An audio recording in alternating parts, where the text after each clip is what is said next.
একটা শার্ক 30 থেকে 50 ফিট লম্বা। এই শার্কটা চাইলে কিন্তু একত্রে 2 থেকে 5 জন মানুষ খেয়ে ফেলতে পারে, এতটা বড়। মানে পৃথিবীর মধ্যে সবচেয়ে মোস্ট ডেঞ্জারাস যে শার্ক, ওয়াল্ক শার্ক। আমি চলে আসছি আজকে সেই ওয়াল্ক শার্কের সাথে সুইমিং করার জন্য।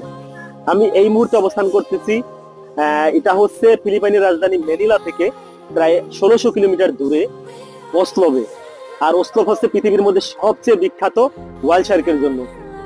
আর আমার এই পাশে যে ব্রিজটা দেখতে পাচ্ছেন, এই যে বোট গুলো দেখা যাচ্ছে, সবাই কিন্তু শার্কের সাথে সুইমিং করতেছে। এখানে কিন্তু অনেকগুলা শার্ক আছে, যে শার্কের সর্বোচ্চ 20 ফিটে পর্যন্ত কাছাকাছি যাওয়া যাবে। এর বেশি কাছাকাছি গেলে রিস্ক আছে, যার জন্য এরকম এই যে সব গাইড এরা আমাদের সাথে থাকবে।